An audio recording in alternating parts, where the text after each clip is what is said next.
Hey guys, F Train here. How's it going?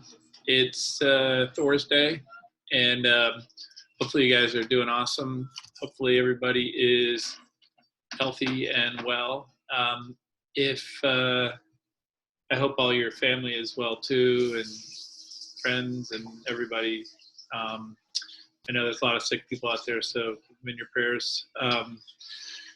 I just wanted to also thank you guys for the birthday shout outs. I got a lot of birthday shout outs, and I really appreciate it, and had a good birthday yesterday.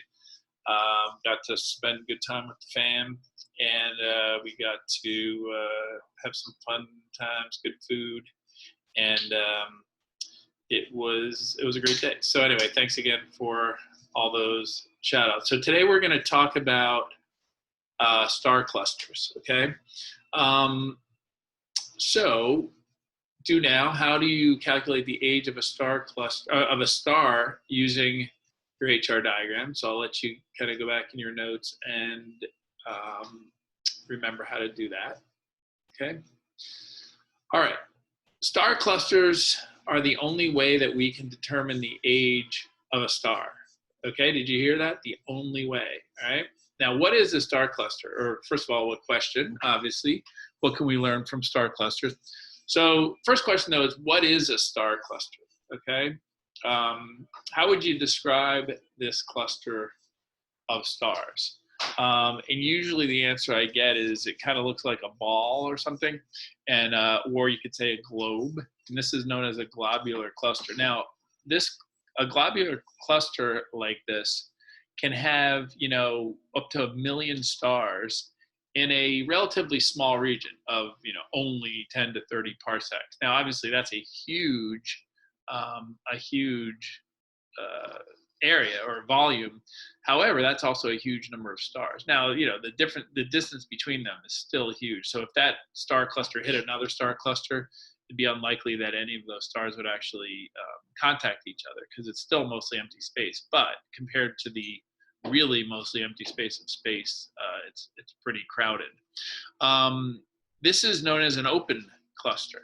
Okay, open clusters have many fewer stars in sort of a similar volume. Okay, but how can we use star clusters though to show how old stars are? Okay, well, based on what you know about star formation, what do the stars in a cluster have in common?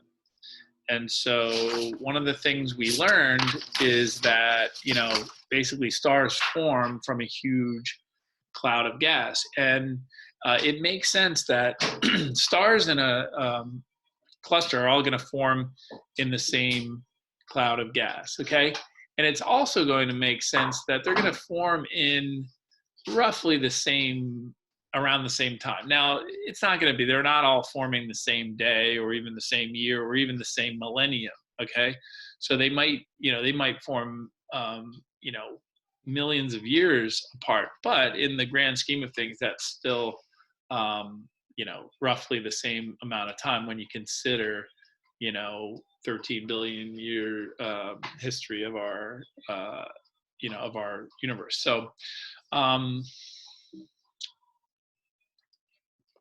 So star clusters can be used to determine the age of stars by creating an HR diagram containing the stars in the cluster. So one of the things about an HR diagram is it can be used for a variety of purposes. And so if you plot the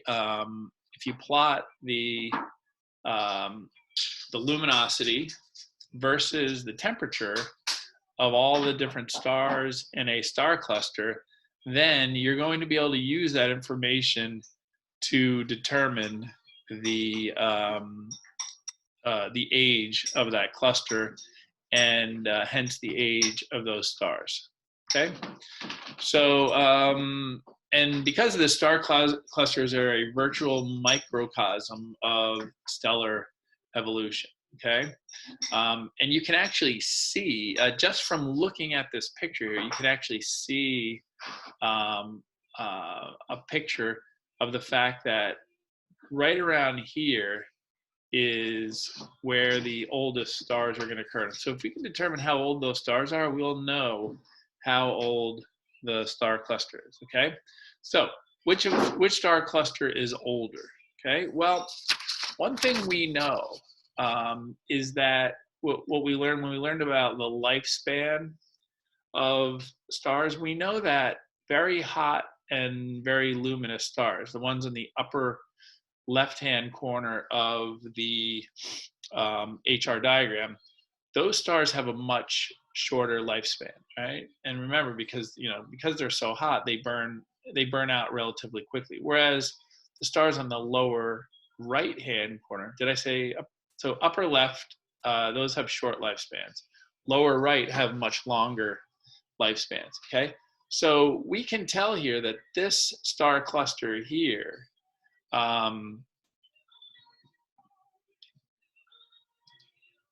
Oops, sorry about that.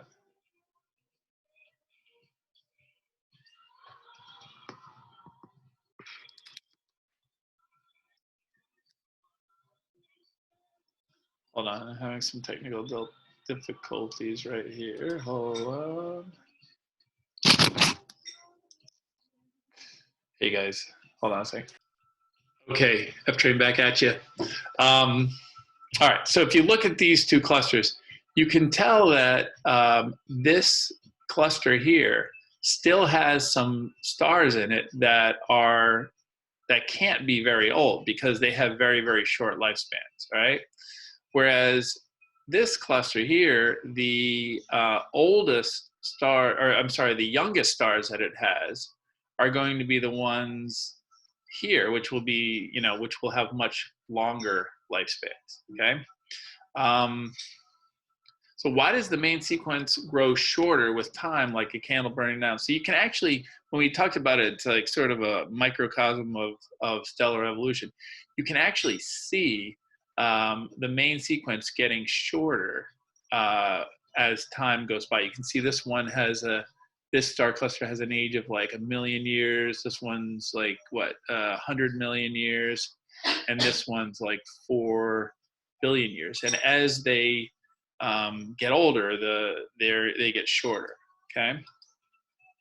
So the main sequence grows shorter because the more massive stars in the upper left die first, and then they move off to the upper right and become red giants. Okay, so these stars over here eventually will be moving up into the red giant branch. So how can we determine the age of a star cluster from the HR diagram? Okay, the key here is this point right here where the stars begin to turn off of the main sequence and go up into the red giant branch. This is known as the turnoff point of the cluster. It's the point on the HR diagram where stars leave the main sequence after the exhaustion of their main fuel. Okay, so now how can we use the mass of stars at the turnoff point to tell the age of the cluster? Well, we learned how to calculate the lifespan of a star, okay? And so therefore, the mass of a star at the turnoff point gives the age of the star cluster through the formula, the age of the lifespan, the lifespan formula. And so therefore, the age of this cluster is the lifespan since these stars are dying, okay? So since the stars, let me go back to the previous slide there. So these stars right here are on the verge of their death, okay? So, and they're going to be turning into the red giant phase.